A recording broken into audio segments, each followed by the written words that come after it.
Right. Hello, everyone, and welcome to our event, Academic Freedom Under Stress, Israel, Palestine, and the Canadian University. I'm Nazanin Shahrokni, Associate Professor at the School for International Studies at Fraser University, Vancouver campus, which is situated on the unceded traditional territories of the Squamish, Tsleil-Waututh, and Musqueam nations. This land acknowledgement entails not only the recognition of the harm that has been inflicted in the past, but also the rootedness of the continued expropriation, dispossession, and injustices inflicted on Indigenous peoples in this colonial past. This inextricable link between the colonial past and the present injustices is at the core of the contestations around Israel and Palestine too. And this brings me to the reasoning behind this event. Since October 7, we, our societies, as well as our institutions and academic communities, have been overtaken by the chain of events that transpired. From Hamas's attack on Israel to the ongoing Israeli siege and bombardment of Gaza, claiming over 10,000 dead and many more wounded and displaced. In the shadow of these harrowing developments, academics have come under significant stress.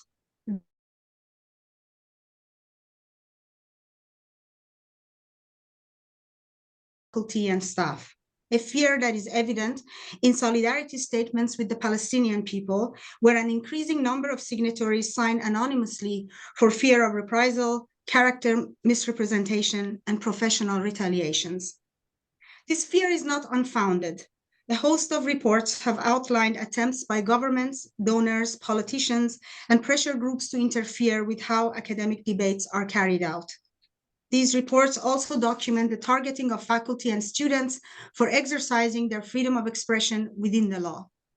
Instances of withdrawing funding, derecognition of student groups, pressures for cancellation of events, all have undermined the role of university as a space for critical thinking and vigorous debate. But the current moment has not arisen in a void. It is shaped by the political and financial relationships our universities are enmeshed in. It is situated within a history of attempts to constrain and circumscribe academic freedom from within and from outside the university. And if we are to understand the challenges to academic freedom we are facing today, we can ignore this genealogy of factors and processes only at our peril.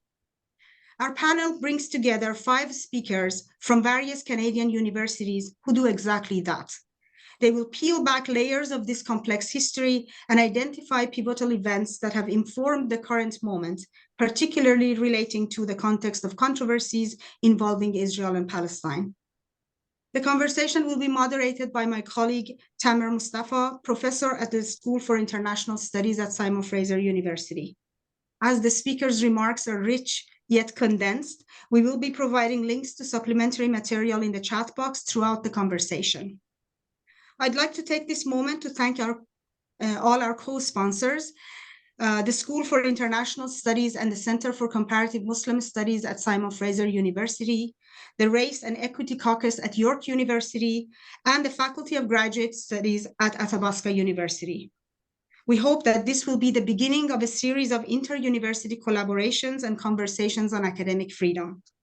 Without further ado, let me pass on the floor to Tamir, who will introduce our speakers and will open the conversation.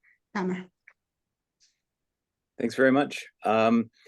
Welcome, everybody. It's great to have you here. Thank you so much for our 5 panelists who have agreed to join us. As my colleague Nazanin has mentioned, the issues that we're going to be discussing today in regard to Israel and Palestine and campus free speech are issues that didn't start on October 7th, but really have a longer history on Canadian university campuses. And so therefore, we've selected each speaker who can speak both to events that preceded October 7th and give some background on specific cases, and also sort of looking forward and looking at the current moment, how things are playing out and shaping up. Rather than introducing, going through the bios and so on of each of the 5 speakers, I'm going to introduce them one by one just before they speak. And then we'll insert in the comments their bio and so on. And so our first speaker for today is Sherry Aiken, who is Associate Professor of Law and Cultural Studies at Queen's University. Sherry is going to get us started by speaking about academic freedom generally, and also sharing her experience in organizing a conference on Israel and Palestine at York University. So the floor is yours, Sherry, for the first as the first panelist. Thank you. Thank you very much, Tamir, and thank you to the organizers and co-sponsors of this very important panel and conversation. So I am going to try to situate the conversation as the first speaker, but before I do, if I may, I'd like to share my own land acknowledgement from where I'm situated today, which, although my employer is Queen's University, I'm actually zooming in from Toronto, now known as Toronto, which in Mohawk means where there are trees standing in water. These nations continue to experience ongoing colonization and displacement, where land acknowledgements are offered in place of land itself. This territory is part of the Dish with One Spoon Wampum, a treaty made between the Anishinaabe, Mississauga, and Haudenosaunee, where nations entered into an agreement to protect the land and responsibly care for its resources in harmony together.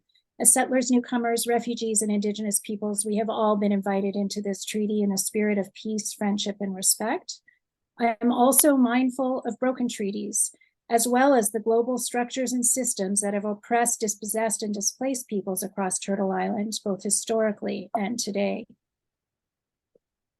I recognize my responsibilities as a treaty person to speak the truth, search for peace, and demand justice, and engage in a meaningful, continuous process of truth and reconciliation with all our relations. Respect. So the roadmap for my brief remarks today, I'm going to briefly speak about what is academic freedom. I'm going to introduce us to the Academic Freedom Index, which kind of gives us a snapshot of the state of academic freedom worldwide. And then I'm going to speak about my experience organizing the conference, Mapping Models, its abbreviated title. Back in 2009, it was a conference co-sponsored by both York, where I had colleagues, and Queen's University, where I work.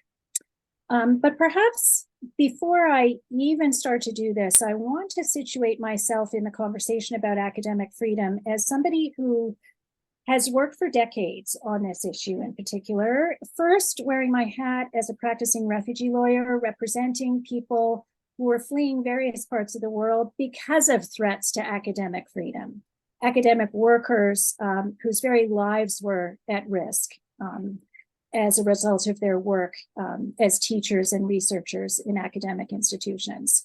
And then I came to Queen's, and I continued to work in the area of refugee law and teach refugee issues, but I also got involved in our Scholars at Risk Committee, which works very hard to bring, just as it sounds, scholars who are at risk for periods of time to Queen's. And Queen's in that regard is part of a national network of Scholars at Risk Committee, which is in turn part of a global network.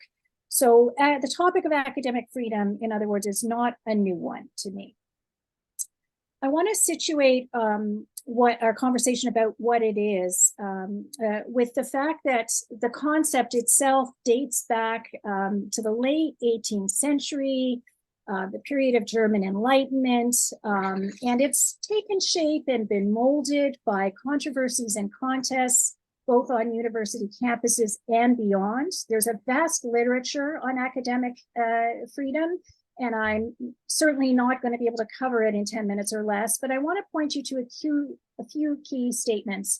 And the first one actually is that of the UNESCO guidelines promulgated in 1997, which clearly situated the freedom of teaching and discussion as a key norm in the realm of higher education.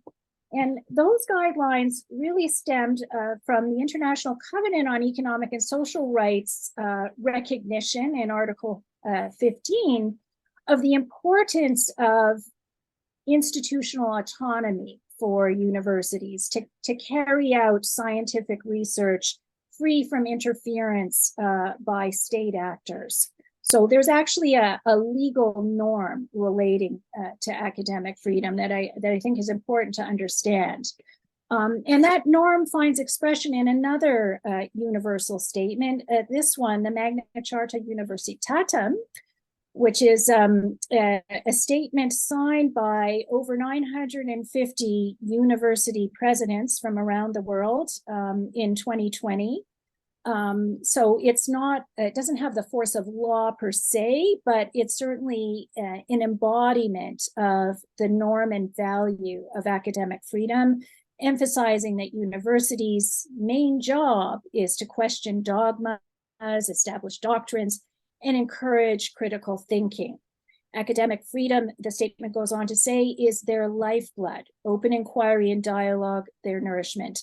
And at Queen's, where I work, my own university president was one of the key leaders and pen holders in relation to this expression of academic freedom.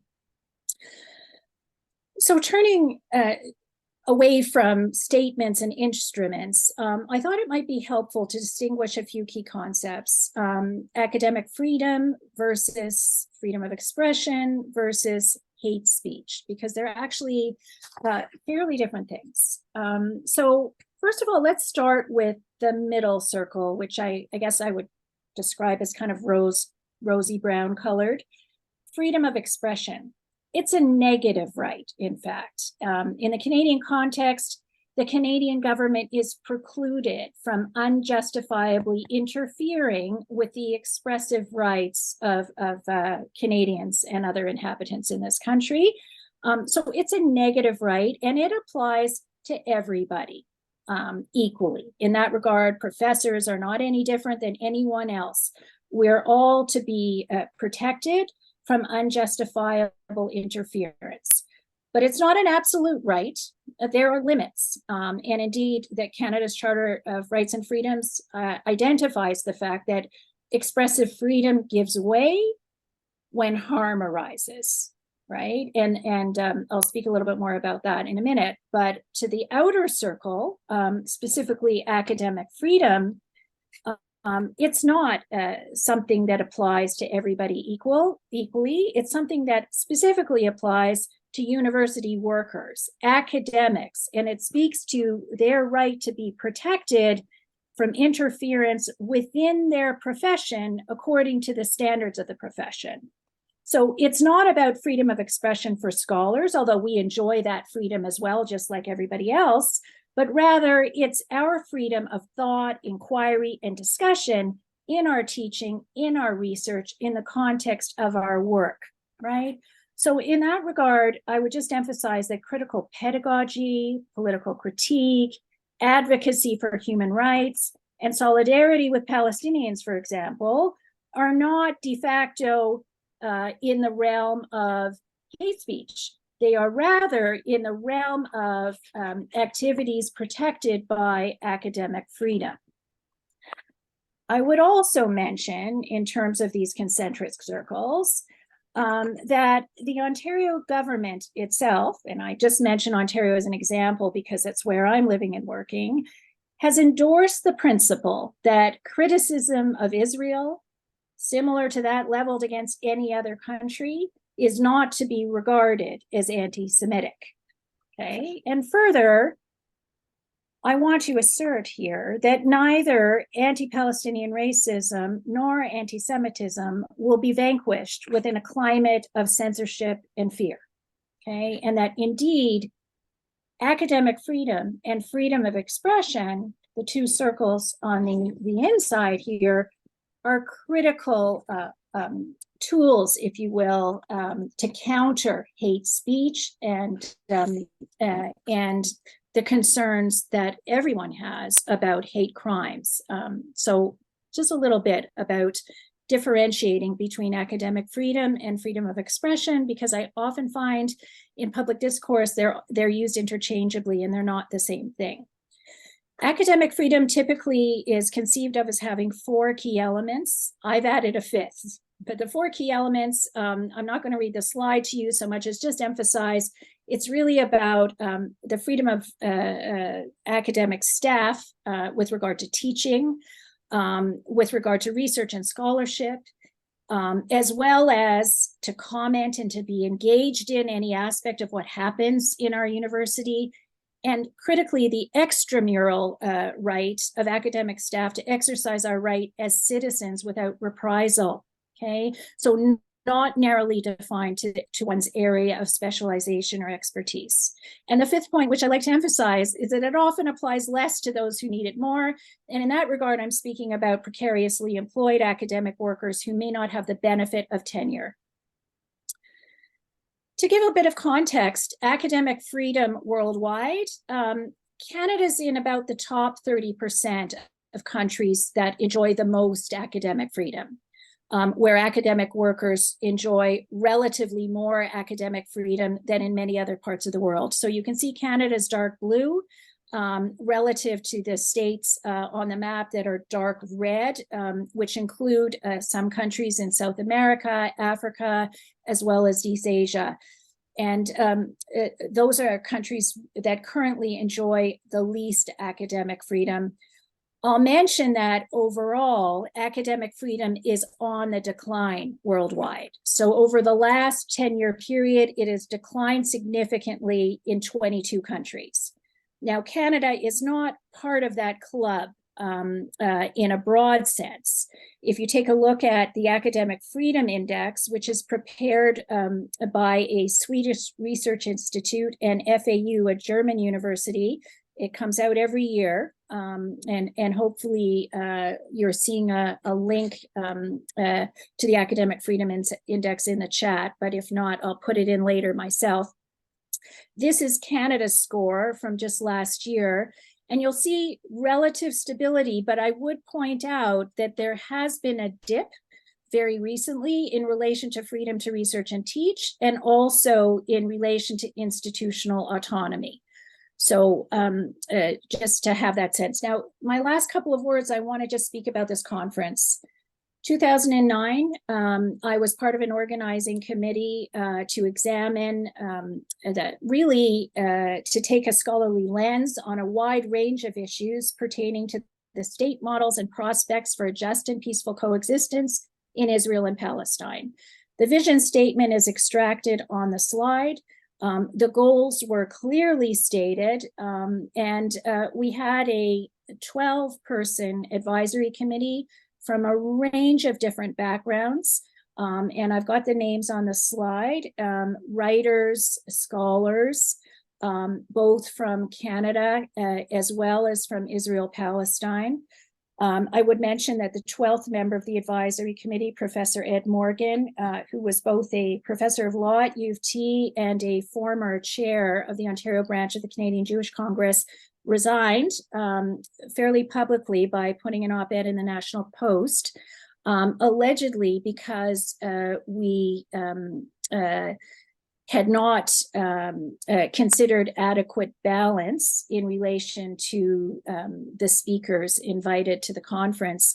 I will mention that the advisory committee was actively involved in vetting all the conference abstracts that came in, and that there was a very concerted effort by the organizers to promote dialogue across different perspectives. So it was very intentionally established as a conversation with competing points of view. And that was the very clear intent expressed in the vision statement.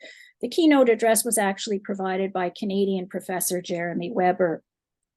The challenges to academic freedom that this conference experienced: there was a concerted campaign to cancel it from civil society organizations across Canada, specifically organizations from the mainstream Jewish community. That campaign resulted in the law dean at Osgoode Hall requesting the removal of one member of the organizing committee, Mazen Masri, who was a Palestinian-Canadian PhD student at the time. It also resulted in the law dean suggesting that the organizers invite 3 pro-Israel keynote speakers in the interest of balance. It also resulted in a law dean advising us that the conference might have to be moved off campus pretty much at the last minute, and then that the private security firm would need to be retained and paid for in order to proceed with the conference, which at that point had been set up to take place at Glendon campus in Toronto. Didn't happen in the end, but just saying, this was a flurry of activity just a short while before the conference took place. It also resulted in the Minister of Science and Technology asking SSHRC, the granting organization, to insist that the funded proposal receive a second peer review. That resulted in SSHRC requiring the organizers to submit a pre-event report identifying any changes that may have taken place between the first submission for funding and the current date.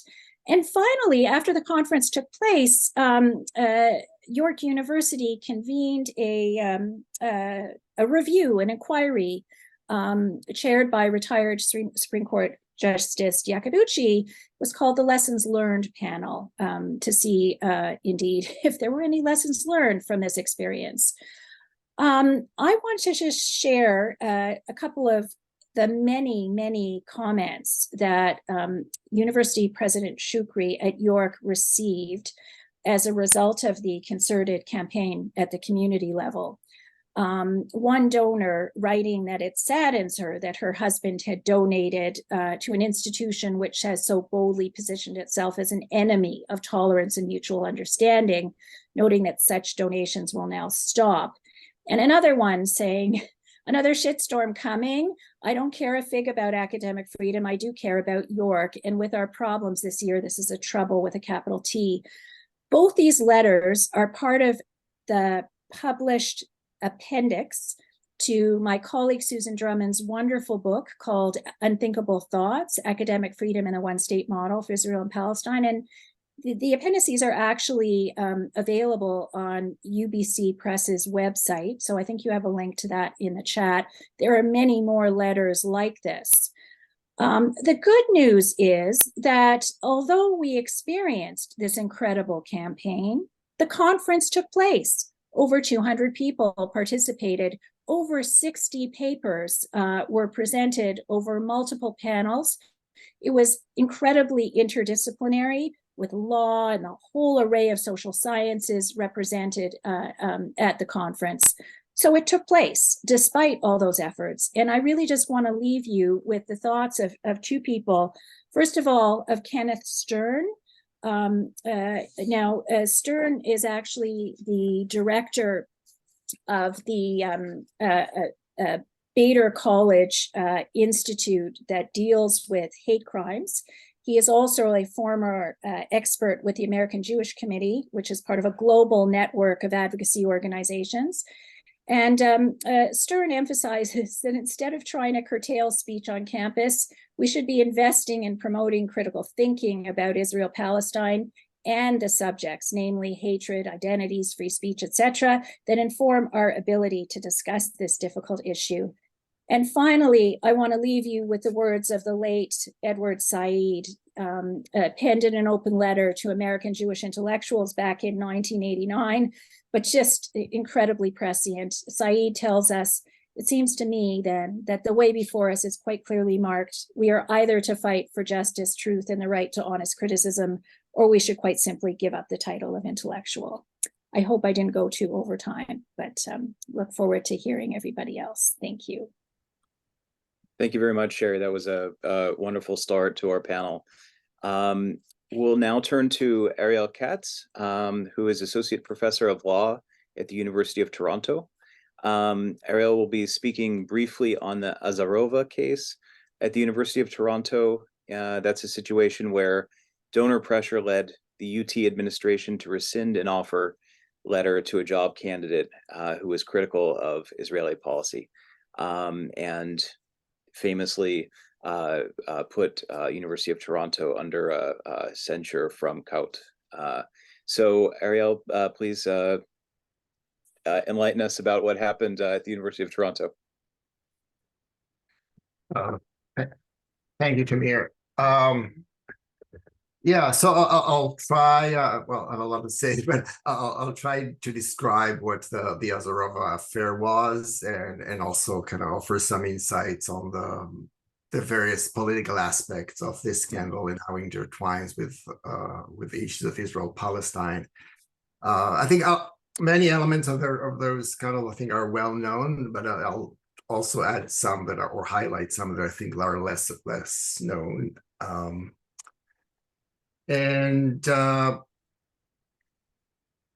Okay, so just as a timeline, so the end of April 2020, the UFT Faculty of Law advertised a job posting for a director of the International Human Rights Program. In July, search committee started interviewing candidates, and from the shortlisted candidate, one candidate stood out. It was Dr. Valentina Azarova. And Justice Cromwell, who would later write a report on what had happened, he wrote, so following the interview, the preferred candidate, that's Azarova, was identified, and references were checked. Her references were glowing. All members of the selection committee recalled that the preferred candidate was their unanimous first choice. So there was, her appointment should have kind of sailed through. In August, she was offered the job. She then accepted the job. And because she was living, I think, in Germany at the time, so there had to be some immigration and a work permit arranged. But the lawyers that the university retained estimated that it would take 2 or 3 months to get a permit. And meanwhile, then the university HR suggested that maybe she could start working earlier, because that was fall of 2020, everyone was working from home anyway, so it didn't really matter when she would be located. So they started looking into the possibility of hiring her before she gets the work permit as an independent contractor, and the lawyers were exploring that option. And things seem to be okay, so that would not be an issue. But then, okay, something happened. So on September 2nd, an email was sent from Gerald Steinberg from the Israeli-based NGO Monitor organization that monitors NGOs who are allegedly anti-Israel and writes reports about them. So Steinberg wrote an email to CIJA, just forgot the acronym, the Canada-Israel Jewish Affairs. So it's a major lobbying organization in Canada pro-Israel. And he said that they learned that Azarova was about to be appointed to this position, and she is kind of a notorious anti-Israel activist, and that would be a very bad idea if she would be hired. And he suggested that the hope is that through quiet discussion, top university officials will realize that the appointment is academically unworthy, and that a public protest campaign will do major damage to the university, including in fundraising. And he said, I will be preparing a short brief sheet, which he then sent the following day. Now, this document itself is mentioned in the Cromwell report, but it only became public through kind of one of the offshoots of the case was kind of a judicial review attempt after, okay, I think we have a link to that. So it's a kind of treasure trove of documents from a court, from judicial proceedings that gives even greater insight into the behind the scenes of that affair. Okay, so the following day he sent the memo, and then a staff member from CIJA contacted Justice David Spiro, who until about a year earlier, so he was appointed as a tax judge about a year earlier. Prior to that, he was a tax lawyer and kind of very involved alumnus of the Faculty of Law, and also a board member of CIJA. And they sent him also the memorandum that they had received from NGO Monitor. And he basically, it seems, did exactly what NGO Monitor suggested, trying behind the scene to send a message. And the following day, he had a meeting, a pre-scheduled call with one of the more senior fundraisers at the university. And according to Justice Cromwell, Justice Spiro indicated that as a judge, he could not himself become involved, but he only wanted the university, he wanted to check if the information, if Azarova was indeed a candidate, and if she was, that to convey the message that her appointment would be controversial and could cause reputational harm to the university, and that it would be really upset the Jewish community. Soon thereafter, after this phone call, that fundraiser person contacted the Faculty of Law, her counterpart, the Faculty of Law, who immediately informed Dean Yacobucci about the message that had been relayed. Yeah, that was on a Friday before Labor Day. So over the long weekend, the dean spoke with the provost and the vice president HR, and the following day he notified Professor Macklin, who chaired the search committee. He told her that he decided not to hire Dr. Azarova. Now he said he gave two other reasons. One basically had one having to do with her immigration status, and the other with the fact that it was not supposed to be an academic position, but she was a very involved academic, and for some reason that was supposed to be a problem. But then Professor Macklin, who had heard about the interference, told him that she thought there was a third reason. And from what her testimony, he told her, yeah, that's an issue, but given the other issues, I don't really need to get to that other issue, that is Israel-Palestine. So when the work week began, the dean notified Azarova that she would not be hired. Professor Macklin resigned from her post, and the story broke. I mean, Azarova told people that her hiring had been canceled, and people who knew her started writing letters to the dean. The following day, that was the first time I learned about that. I received an email from two colleagues of mine from Israel, Eyal Gross from Tel Aviv University, Tamir Man from Haifa, and I talked to Audrey Macklin. She told me what she had known. I contacted Mohammed Fadel and Anver Imon and a few other colleagues from the Faculty of Law. And that was the first group of colleagues that we started to organize and ask for some questions from the dean, and being completely stonewalled. I mentioned kind of myself here because, well, I was involved in that, but also for me, it was the first time really that I really became politically involved in Canada. So I came to Canada from Israel in 2021. In Israel, I was relatively politically active on the left side, but coming to Canada, I kind of felt, okay, I might as well just enjoy the more quiet life here. But when I heard that, when they told me what had happened, I really felt kind of viscerally annoyed by that. Because I kind of knew the actors, or I knew the pattern of those, the NGO Monitor, and that was kind of a period where several years that the right-wing governments really very heavily campaigned against many of the human rights organizations with those kind of vicious allegations. And when I heard that, I felt, okay, now it has come out to attack me. If I thought that I would be just secure in Toronto, even if it's Toronto, well, no. I can't escape it, and I got drawn into that. A few days later, the story broke in the Globe and Mail and Toronto Star, and the story remained alive much more, I think, than anyone else predicted.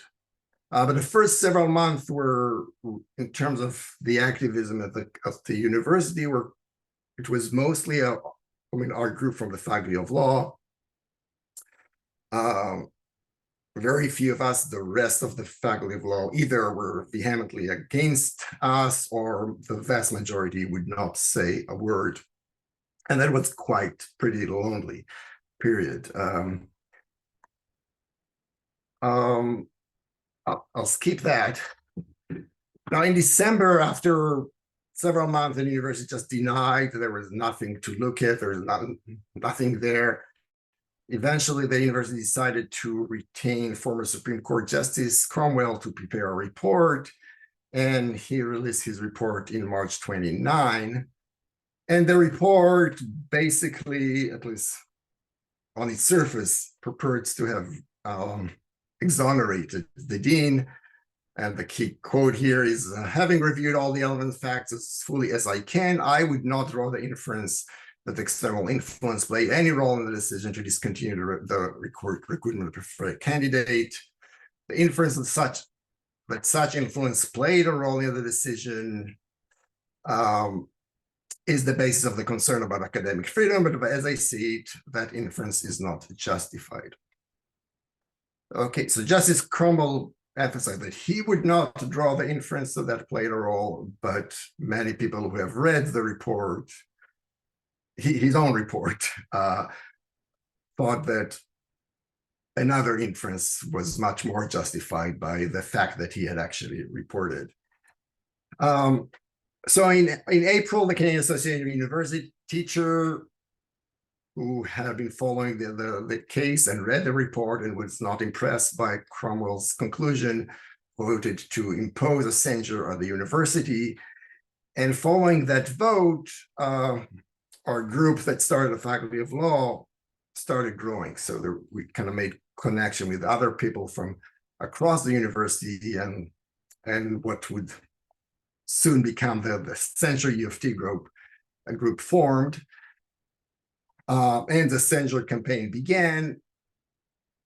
Eventually, the university did something that was quite unexpected. They kind of backed down and reoffered the job to Azarova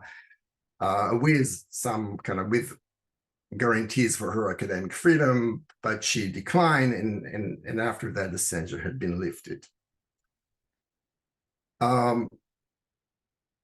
So I want to say a few words about our campaign and how it worked, and where were some of the lessons from it, or the key insights from it.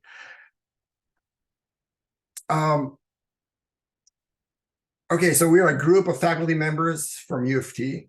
Okay, that's from our website, About Us. Okay, and we come from units including law, political science, history, women and gender studies, indigenous studies, religion, environment, geography and planning, social work, and OISE.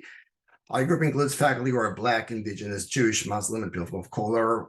We all care about the university and its future. And I omitted there was immediately a quote from the university statement of institutional purpose that has one of the most beautiful languages about the mission of a university and the importance of academic freedom. And that was very, very helpful, because that beautiful language helped us really organize the campaign and use it, that we were the ones who actually hold the university to its own stated mission. And our campaign focused on three main grounds. So the first two ones are more, I think, more straightforward, was the issues of academic freedom and objection to donor influence. The second is collegial governance, which is related to academic freedom. And it's something that was, clearly the whole scandal would not have happened if our collegial governance would have been much better than it is. But the third one was a very conscious decision not to focus just on the two, but also insist that this was also, okay, yeah, there was donor influence. Yeah, that's wrong. But it's also donor influence around this issue of, or donor influence that were designed to maintain this Palestine exception. The idea that discussion about Palestine are something that ideally should not happen. It's complicated. It's something that we don't want to talk, people don't want to talk about. And if they do, there could be a problem. And I think the decision to do that, it wasn't obvious, right? I think there is there was a risk because we are, rather than focusing just on the two topics that seems much more consensual, we also focused on the third topic that is politically controversial.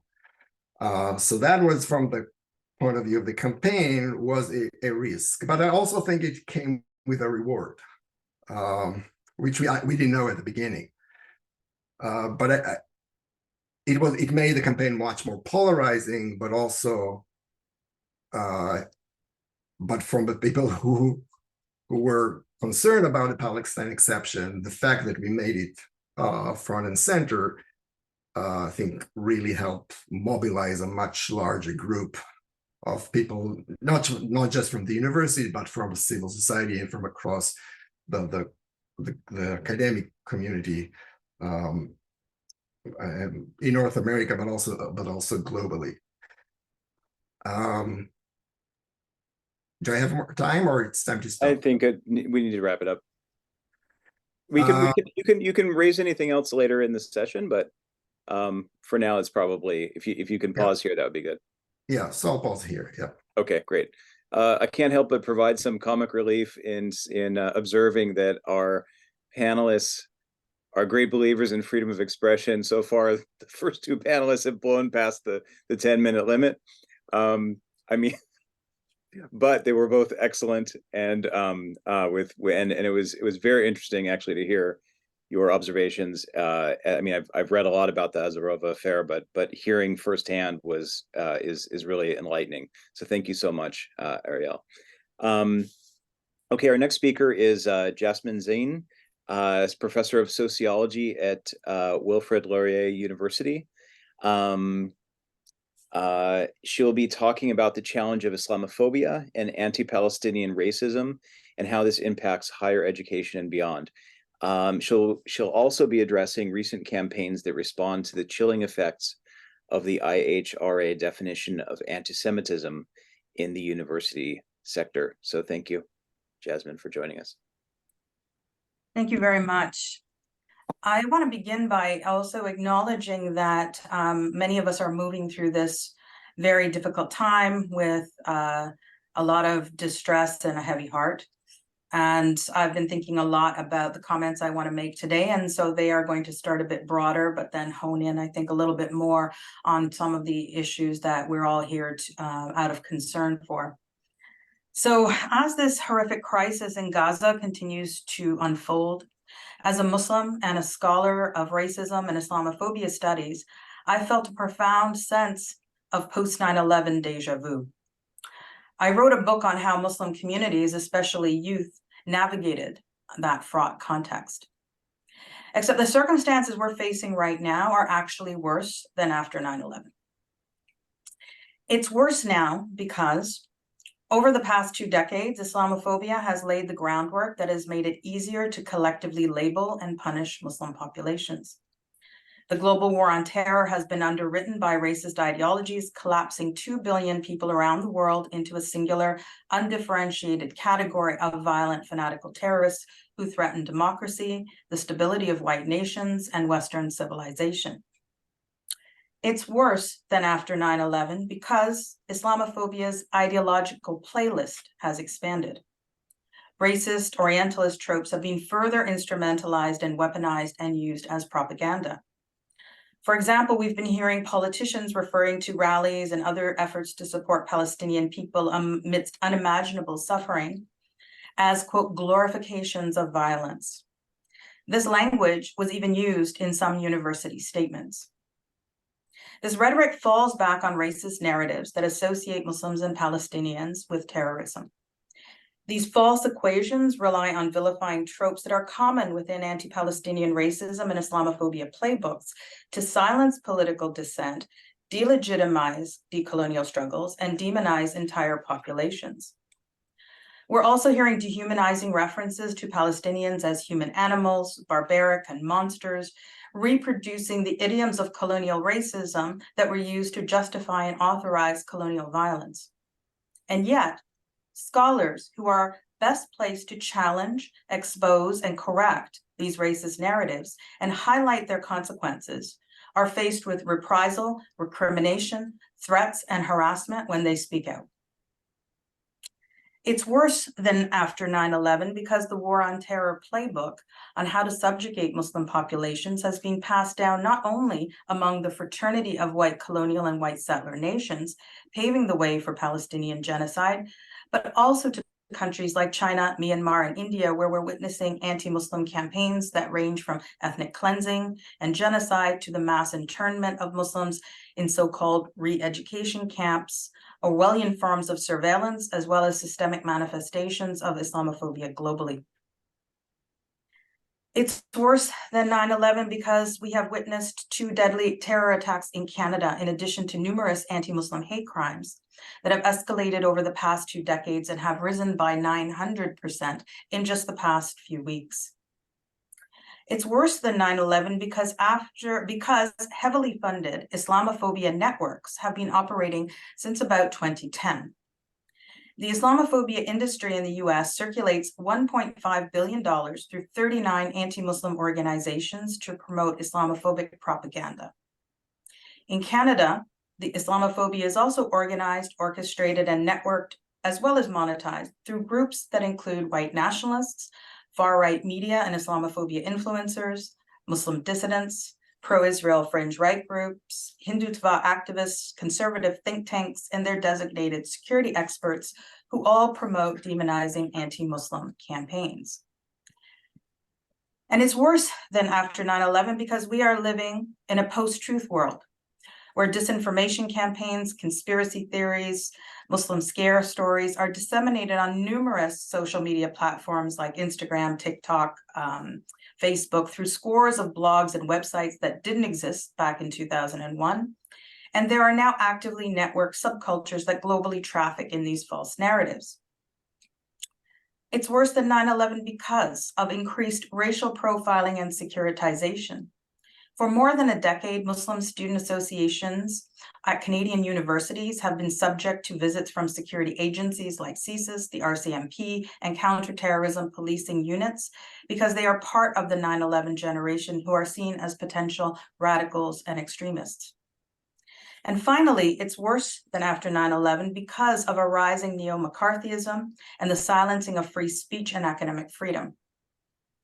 During a speech at the Ontario legislature, the Minister of Colleges and Universities, Jill Dunlop, publicly doxed students and professors who she deemed as, quote, glorifying and celebrating violence, supporting atrocities like rape, torture, and mass murder, and inciting and justifying violence, terrorism, and hate because of their activism in support of Palestinian people. And she called for universities to impose disciplinary actions against their alleged misconduct.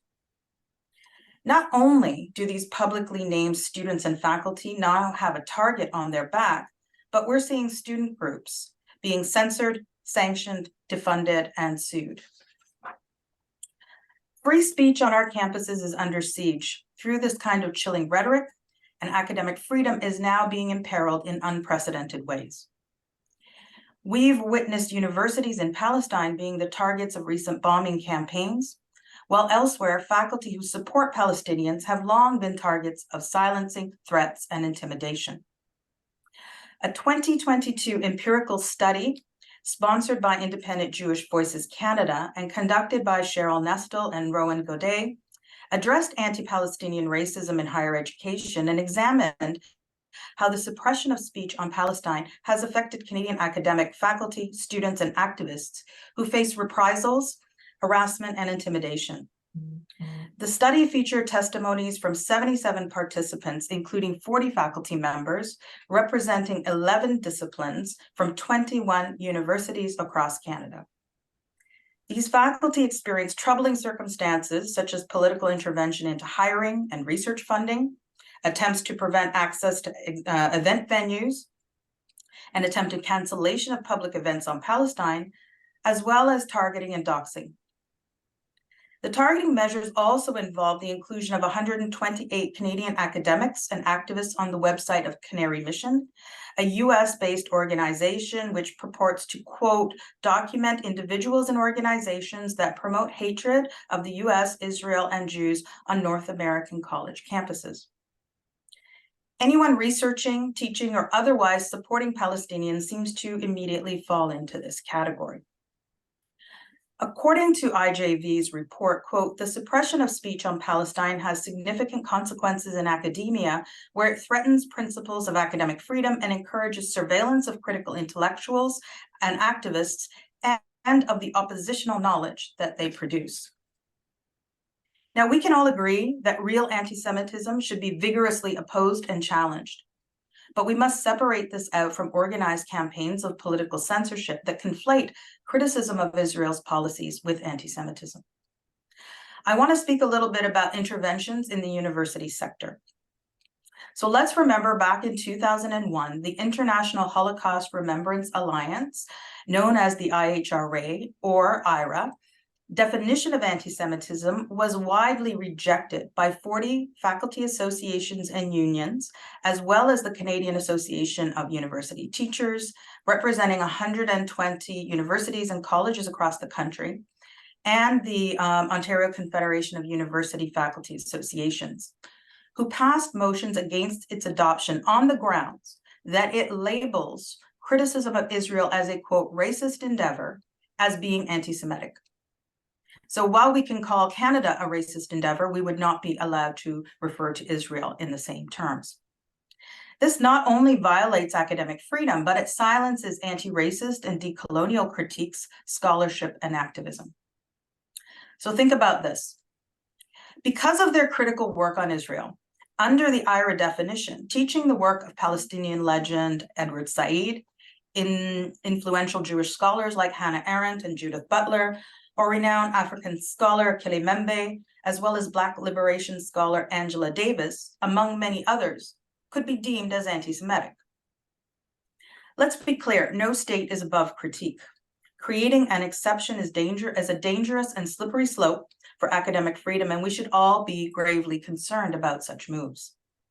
And yet, the IRA definition was adopted by the federal government and can now potentially impact decisions made by national funding bodies like the Social Sciences and Humanities Research Council and Canadian Heritage. For example, new policies at Canadian Heritage require that grantees must attest to the IRA definition of anti-Semitism in order to receive or keep their funding. These measures effectively require applicants to sign away their right to criticize Israel. So as we can see, university autonomy, free speech and expression, and academic freedom have long been subject to pervasive threats, and this is being further exacerbated by the current political climate.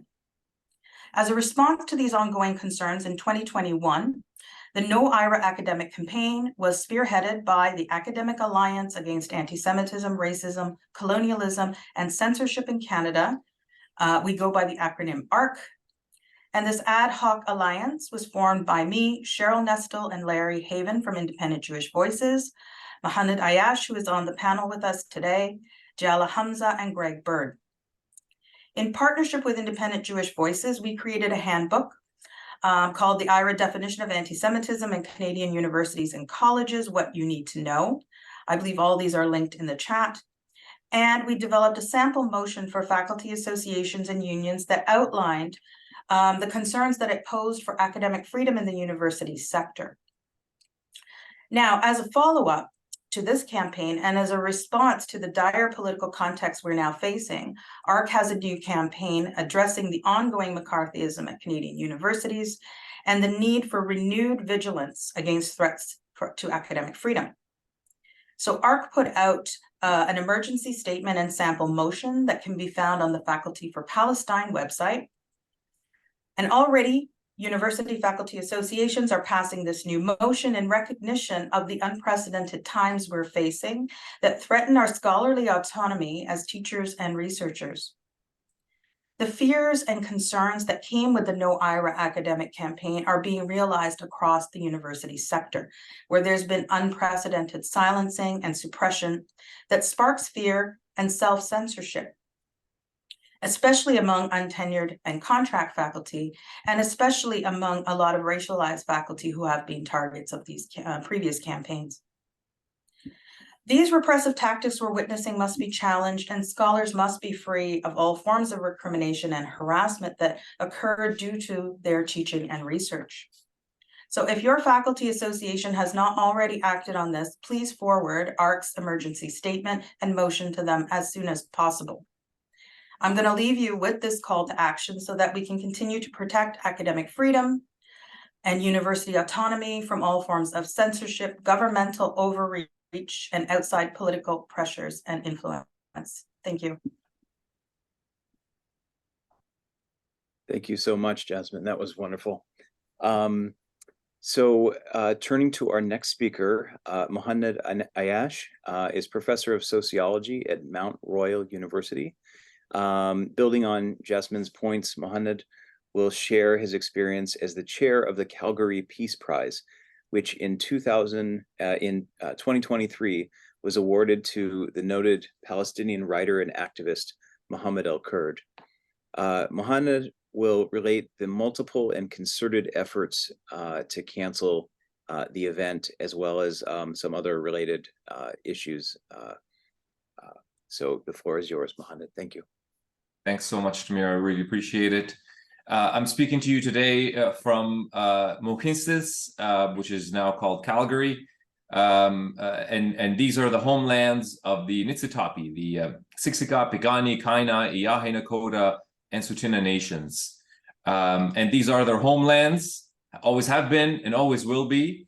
And I strongly condemn the Canadian settler colonial state for erasing Indigenous people's sovereignty. They remain, though, Indigenous sovereign peoples and nations living on these lands, and I hope to be here for the day where that sovereignty flourishes once again.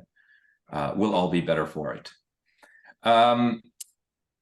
So let me, before I get into the Calgary Peace Prize, I want to first kind of locate where this whole discussion is. As I've written recently in an article in Al Jazeera, and you can see the list of my publications on my webpage, my university webpage. We don't live in a neutral place here. Canada is not a neutral place on Palestine and Israel, and neither are its institutions, including universities. So let's be upfront. That's what I intend to do, is to talk very openly and honestly, because life is too short to dance around issues. Canada is a settler colony that is a staunch supporter of the Israeli state.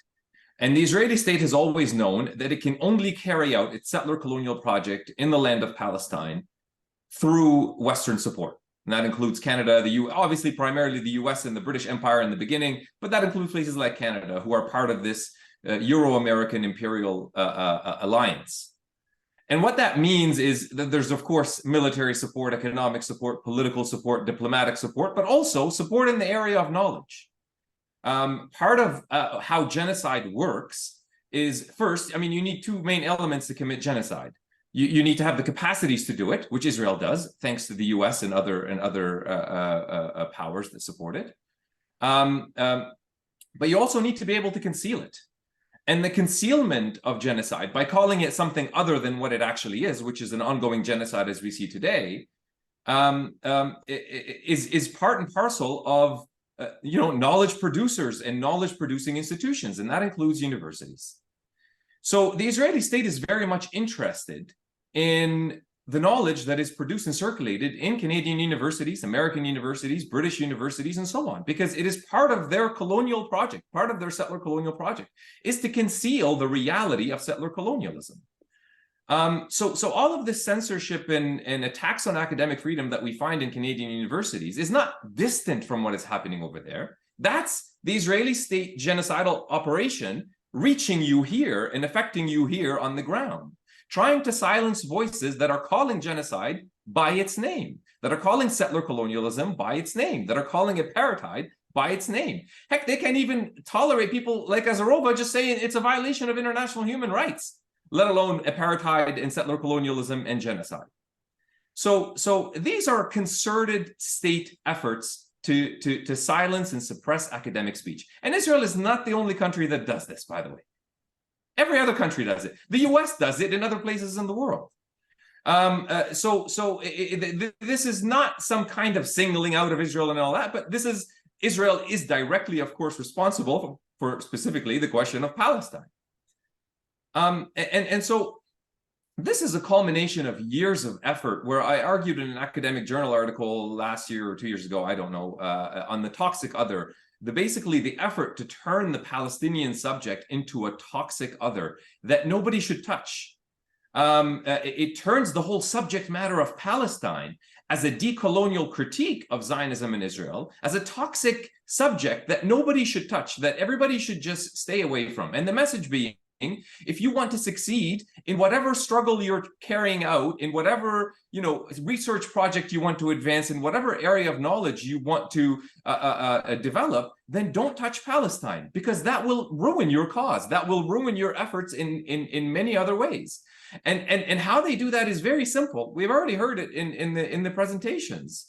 It's threats against the institution's reputation, turning it into a haven of anti-Semitism and whatever other nonsense they throw out about it, and threats to funding, reaching out to donors, to asking donors not to donate anymore to the university, donors themselves who are Zionist, then of course themselves contacting the university and saying, I will withdraw my funds. It's always been a carrot and stick approach that the Israel lobby has carried out in the UK, in Canada, in the US, and elsewhere. Universities are not, I'm speaking about university administrations, not the people within the university trying to do actual real work, do an honest pursuit of knowledge and that sort of thing, like people on this panel are, and many people hopefully watching, and others around the world that are still trying to do academia in an honest pursuit of knowledge, in an honest pursuit of justice and peace and equality and so on. But university administrations don't think that way. They never have, and they don't now. You can see it. Just give me one university that has said one thing about universities being demolished and destroyed in Gaza right now. Give me one university that said anything about that. None. Heck, any medical school say anything about hospitals being targeted and eliminated as we speak? Al-Shifa Hospital right now, the remaining doctors and medics are thinking another massacre is going to happen tonight on top of all the massacres that have already happened. Anybody saying anything? Of course not. Because their only concern is not truth, it's not justice, it's not knowledge, it's not decolonization, certainly not anti-racism, certainly none of these things that they proclaim to represent. It's only about, avoiding controversy and securing funds. That's it. That's the job of university administrators. That's who they are. They might not be that, by the way, as individuals. I know a couple, they're really good people. But as they only get to their positions by working this way. That's it. That's the reality of it. So that's why we need to protect academic freedom. That's why we need to speak about it. I wholeheartedly, by the way, disagree with my critical colleagues who I love and adore, who think academic freedom is just like a liberal concept that we should not use and all of that. I don't agree with that. Academic freedom is the only reason that I'm able to speak right now without being fired, because trust me, there's been efforts to get me fired for a couple of years. And so we should protect it, we should cherish it, we should advance it, we should continue to speak about it, because it's the only thing that is protecting us from these institutions expelling our discourse outside of the university as well. And that's what I argue in that article, is that the expulsion of the Palestinian critique of Zionism in Israel is part and parcel of the Israeli state project to expel Palestinian identity out of history, out of politics, out of existence. And you know, so I experienced this, like I said, personally in a number of ways, but certainly in the Calgary Peace Prize event. And I won't go into too many details about that, but in May 2023, I'm the chair of the Calgary Peace Prize since 2016. It used to be housed at the University of Calgary, and then I took it over. It was always kind of a murky situation. Is it an MRU event or not? I never wanted it to be an MRU event. Now it's clearly not an MRU event, which is great. So thank you to the lobby for finalizing that distinction that I was always hoping to have. But yeah, they tried to cancel the event because we were giving it to Muhammad al-Kurd. And of course threw out a whole bunch of baseless accusations, and these are what they are. I mean, I don't spend too much time engaging with these accusations as if they have any intellectual basis, because they don't. This is just a blatant attempt, since they understand that academic freedom is working in Canada to some extent. Obviously, there's many shortcomings, and you know. Anyway, you should read Cheryl's report to see how it's not working as well as it should be by any stretch of the imagination. And if we put academic freedom in Canada on the question of Palestine, we won't look blue on that screen that Sherry showed. So there's a lot of work to be done here. But because the lobby understands, the Israel lobby understands that there is such a thing as academic freedom, they are trying to turn it into a hate speech issue, because hate speech is not protected under academic freedom, as it shouldn't be. But that's the whole IHRA project, is to turn it into hate speech, and therefore not protected under academic freedom. So this needs to be resisted at all levels. So anyway, yeah, so they tried to just throw out all of these baseless accusations about Muhammad al-Kurd and what the event was going to be about and all of that, and it was going to be anti-Semitic and promoting hatred of Jews, and Jewish students will not feel safe, and all of that kind of stuff that we hear all the time. I encourage everyone to go and listen and watch our event on YouTube. It was a fantastic event. It was we had the most number of people attend. The Calgary Peace Prize was that event. Very proud about that. And I dare anybody to listen to that and come out of it thinking, oh, this was about anti-Semitism and Jew hatred and making people unsafe and all of the rest of the nonsense that they tried to use to cancel the event, and threats of donors and all of that stuff. They tried everything, but I won't get into the details of how I managed to survive that and do it. But key points to always keep in mind: develop your networks, have a lot of support within your university, work with others. Interpersonal relationships are really important as well, and they can work in ways that you don't foresee, and emphasize that this is an academic freedom issue, and don't back down on that, because that is the reality of it. So don't be afraid, don't be bullied.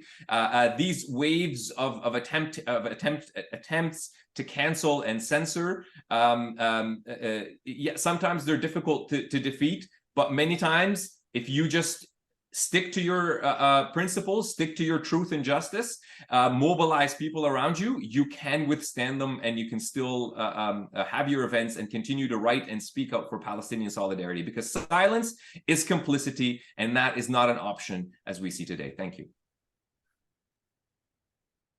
Thank you, Mohammed. Excuse me. So our final panelist presenting today is Nisha Nath, Associate Professor in the Center for Interdisciplinary Studies at Athabasca University. Nisha will talk to us about recent events at York University, which, as we know, have emerged as something of an epicenter for issues around campus free speech since October 7th. But she's also going to situate what's happening at York in sort of a broader context, both historically and across Canada. So Nisha, please, the floor is yours. Thank you. Thank you so much. Many of the other panelists do not know that I consider you to be teachers of mine through the work that you do. So for many reasons, I have a lot of humility in speaking today. Let me start by just saying that I feel unwound, given the scale of unconscionable violence against Palestinians, and the brazenness of the willful complicity the dehumanization of Palestinians that authorizes both. So while our imperative remains clear, I found it challenging to know how or where to place my voice in such grave times. But also feeling incredible strength from the mobilization for Palestinians by Palestinians. So my comments will likely reflect some of that disorientation that I imagine many of you feel as well. I was asked to speak about what's been happening at York, especially for those who may not know. The caveat here is that I have been a student at York. I have done research on the repression of Palestine solidarity there. I am not at York, but having spoken to people at York, I can understand why this may be a moment where someone from the outside can lend a voice, given conditions of incredible precarity and hostility on that campus. And then I have some short reflections on the statements and letters that have been coming out, especially those that I think of as the letters for Palestine that might come up later. So let me lead with what a York student shared with me earlier this week. We met off institutional channels, given concerns they had about their email being monitored. So on October 12th, 3 York student unions released a joint statement in solidarity with Palestinians and against settler colonialism, apartheid, and genocide. And the statement can be easily found online. This statement was unapologetic in its expression of solidarity with Palestinians, their fight for self-determination and liberation. It located Palestinian resistance within this moment and within the longer occupation. And it was unapologetic in naming Israel as a settler colonial apartheid state and naming the complicity of York University in settler colonial states like Canada. The university immediately condemned the students, but it appears that this public condemnation came after a conference call between Jill Dunlop, the Ontario Minister of Colleges and Universities, and senior university and college administrators across the province. So her message to them was that these statements crossed the line, supporting terrorist organizations, they did not, and incited and justified violence and hate speech, they did not. That same day, York admin condemned the student statement as inflammatory, abhorrent, as crossing the limits of free expression. They called on the student execs to, quote, immediately clarify that they firmly reject any acts of violence or discrimination against Jewish students or other members of the community, and to reaffirm their commitment to nonviolence and the safety of all their members, end quote. And of course, in asserting these terms, the university effectively narrated that the students had called for violence against Jewish students. They did not. So this condemnation was tweeted out of the university account with comments left open. And you can imagine what those comments look like, especially given that several of the student leaders are racialized and their names, and in some cases, their pictures were available. So in the days following the statement, the university proceeded to immediately implement a series of security measures on campus, including additional security for high-profile events, enhanced CCTV, dialogue with the Toronto Police in order to be able to activate additional support quickly. And these measures were implemented given, quote, heightened safety concerns raised by members of the community, end quote, even though the university said they had no knowledge of any specific safety threat. 5 YUGSA executive members have been placed on leave from their TA positions, barring them from communicating with their students. The reason articulated being a concern for their safety and the safety of the learning environment. 3 of these executives are international students. 8 days after the statements, in a letter to the university community, senior admin at York stated that they had given written notice to the student leaders that they suspected that they had breached their responsibilities under the regulation regarding student organizations, including, quote, failure to act in accordance with the principles of diversity, equity, and inclusion for all members, end quote. The university asserted that unless student leaders were able to demonstrate that no breach had occurred, as opposed to the university demonstrating that a breach had occurred, they would be required to retract the statement, remove it from public platforms, confirm that they do not endorse or support anti-Semitism or any form of discrimination or violence, acknowledge and repair harm done, and all members of the student union exec must resign. So from what I understand, the majority of students on the union executives are racialized. Some are international students. Some YAGSA executive have already been compelled to resign, and others here may have more knowledge. Amidst all of this, of course, as Dr. Zine has noted, from the floor of the Ontario legislature, Jill Dunlop denounced the students by name, as well as faculty at Ontario universities, as well as the executive of a CUPE local for supporting terrorism, being anti-Semites, glorifying violence, justifying mass murder. And this is also the context where the law firm Diamond & Diamond has launched a series of lawsuits centering on allegations of systemic anti-Semitism at TMU, Queen's, UBC, and York, which of course puts York into somewhat of a quandary where on the one hand, they are saying that these student unions have created an unsafe and racist environment, but also must defend themselves against that claim. So this student that I spoke with knows colleagues who have been threatened by lawsuits. They described how the university has been barricading public spaces on campus, trying to stop the frequent Palestine solidarity demos, marking these spaces as closed for winter. They described feeling uncertain if they are being monitored by their students. They noted feeling that everyone is on edge at York, including many untenured faculty who are fearing reprimand from their departments or admin if they teach on Palestine or organize.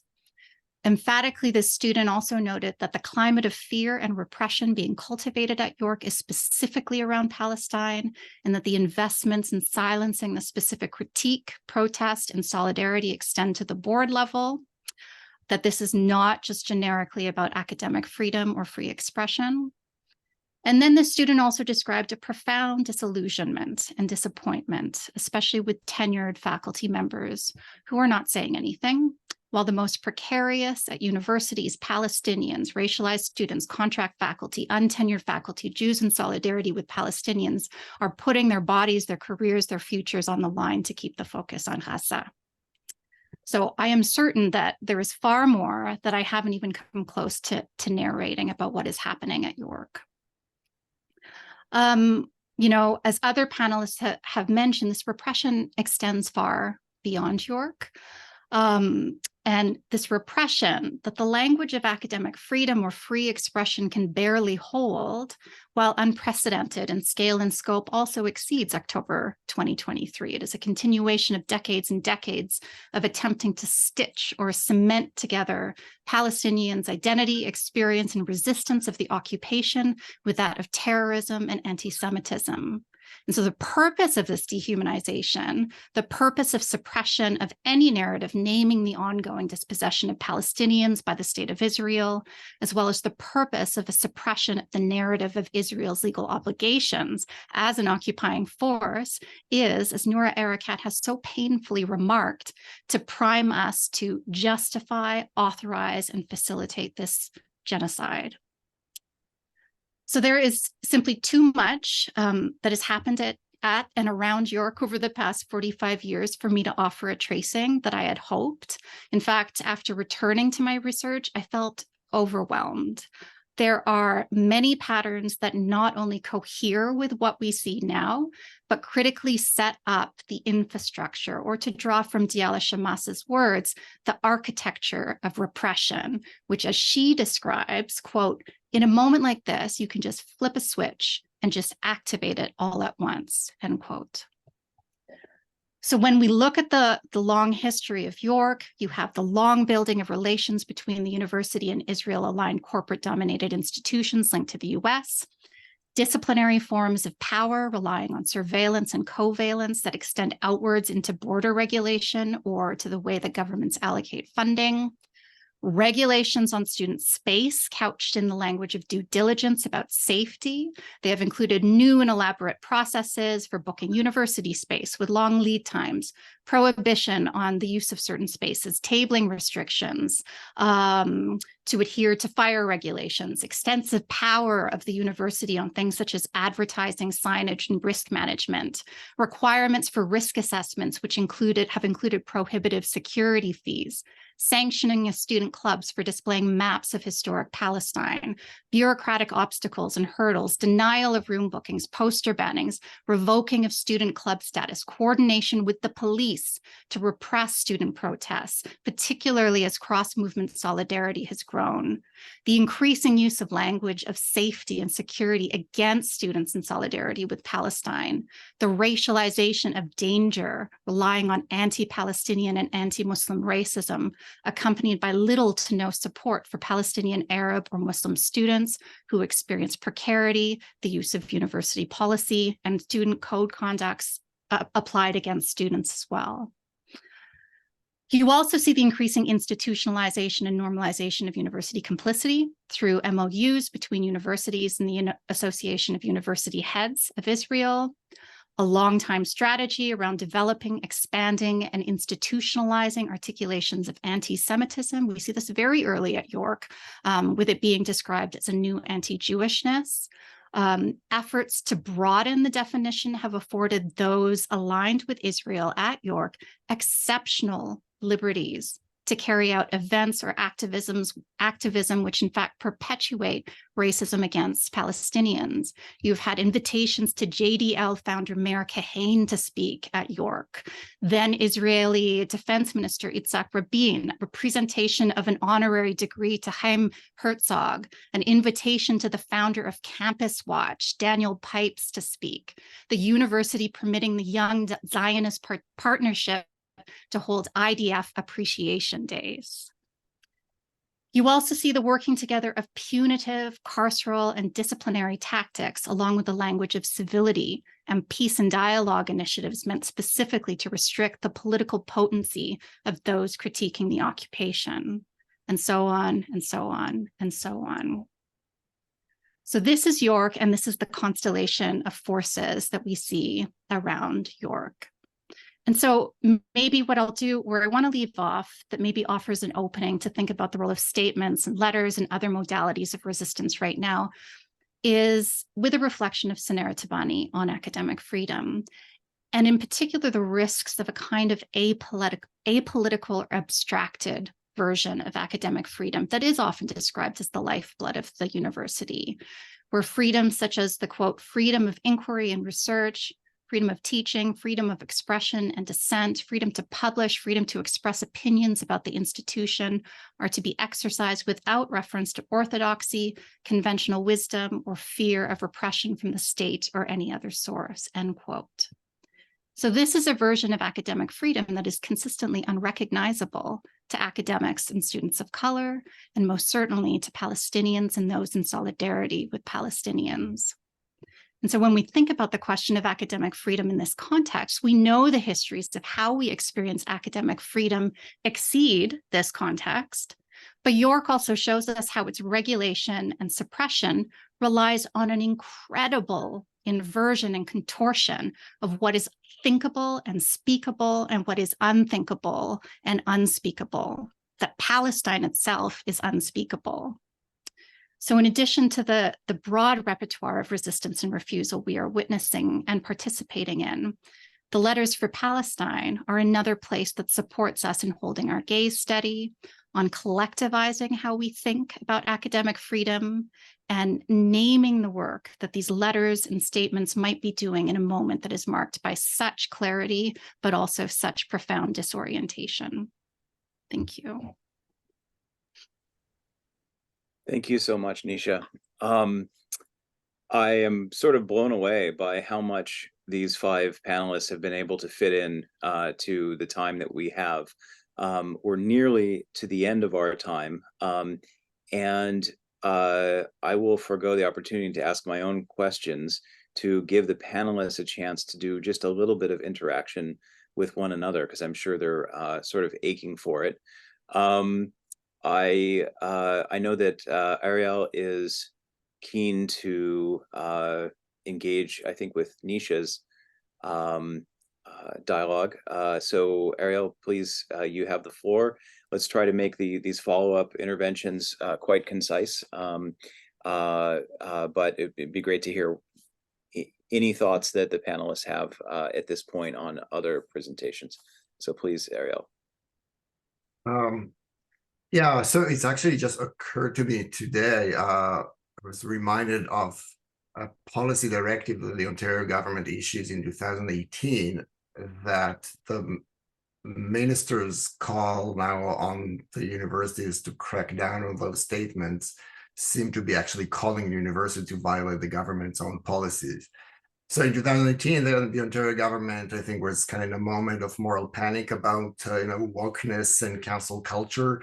So they issued a policy that requires every university to have policies on free speech that make sure that, among other things, universities should not attempt to shield students from ideas and opinions that they disagree or find offensive. And basically, as long as the speech is lawful, it should be allowed to be said without any interference and intervention.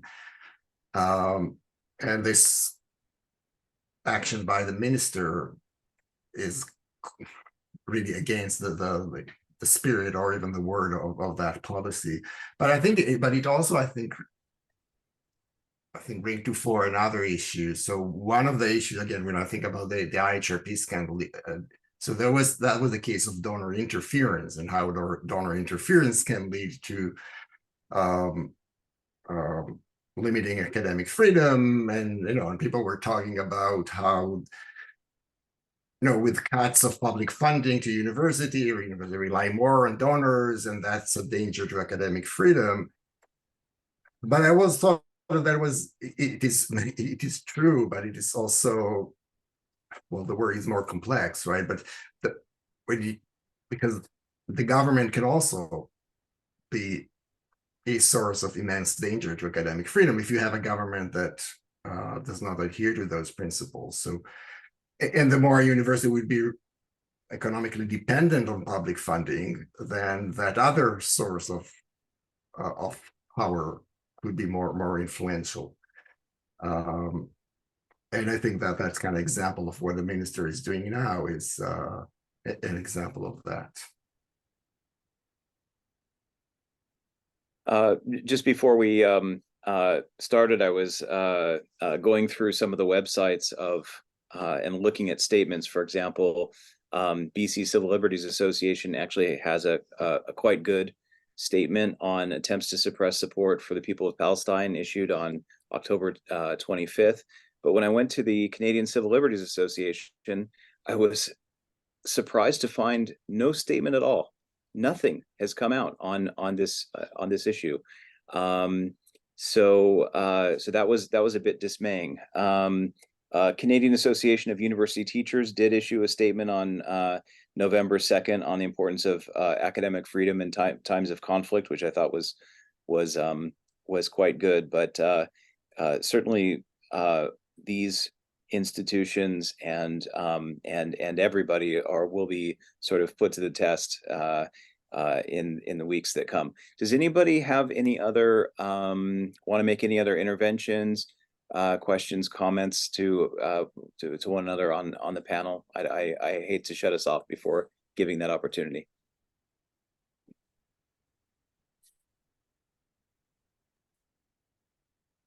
If nobody else wants to speak, I might offer one reflection.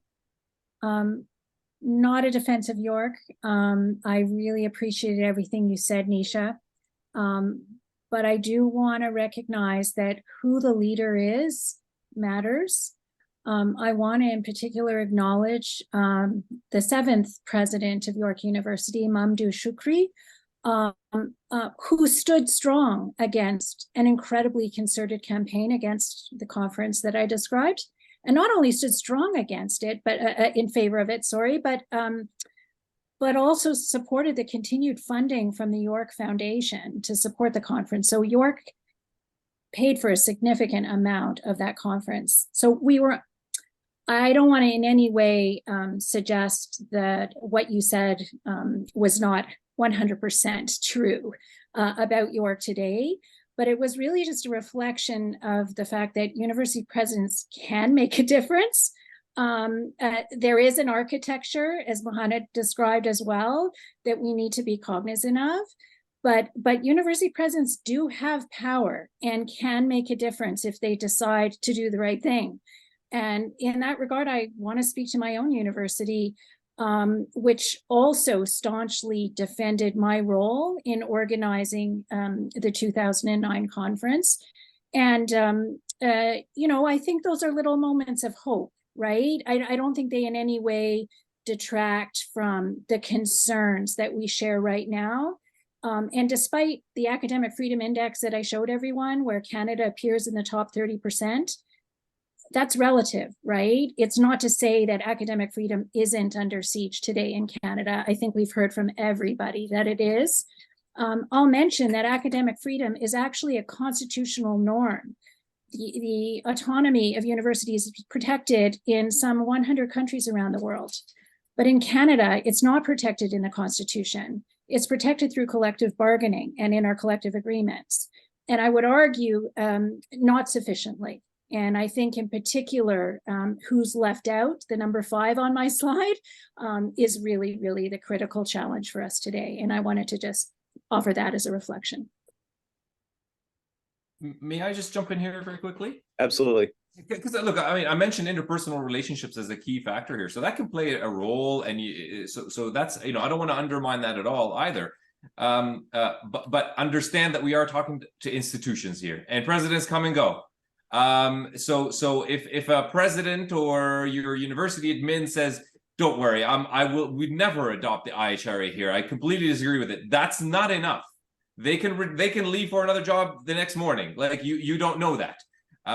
So always remember, you're talking to an institution, not personalities. So you need to get things written down, policies adopted, motions adopted, you know, opposing the adoption of the IHRA, guaranteeing academic freedom, you know, that sort of thing. Like that's really critical, because institutions are not to be trusted, and they will not act in the right way just because it is the right thing to do, especially for an issue like Palestine. You will have to pressure them. And without pressure, they will not act, you know. And sometimes with all the pressure that we put, they still don't act. So it's really important not to just trust institutions and all of it. And I also want to, you know, I really appreciate Nisha bringing this up. You know, I'm tenured. I believe Jasmine is tenured. I believe Sherry is, Ariel, right? Like, so, but the university is full of precarious employment. The majority are not tenured or tenure track. They have no protections. And so the, you know, academic freedom might be something that I can use, but I know many people who can't, and who are not speaking out now because they're afraid for their careers.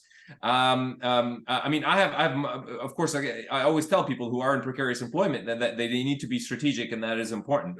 For tenured faculty, I would like to shame them right now if they're silent, because it is shameful silence if they're doing that, because there's no excuses if you're tenured. But yeah, so there are many problems that we're facing right now with academic freedom, and it is directly tied to the increasing rise of precarious employment in our universities. Those are not separate issues. Those are interconnected at the hip. And we need to fight both at the same time, and fight for more full-time tenured and tenure track employment at universities. This is a critical aspect of it all. And yes, and government interference is a serious issue, and that's why I mentioned, you know, we need to fight the IHRA at all levels, because if governments make it hate speech, then your academic freedom means nothing. Then I can't call Israel a settler colonial state. You know, it's fact. It's factual reality. So these are serious threats that we're facing today, and people need to mobilize and act with urgency on them. Thank you, Mohamed. Anybody else? Last comments? Okay, then I think we should stop there. I am so thankful. Nazanin and I are both so grateful that you've joined us today. We had a good turnout, and I'm sure that our audience really benefited from this. Such an important issue, and one that has, as we've tried to underline, has been with us for quite some time, and will be for quite some time as well. So hopefully we can have another event like this down the road, because I think it will be pressing, as I said, for quite some time. Thank you so much for joining us, and Nazanin and I are so grateful for your time and your energy. Thank you very much. Okay, so we'll Thank you. bring this to an end. Thank you.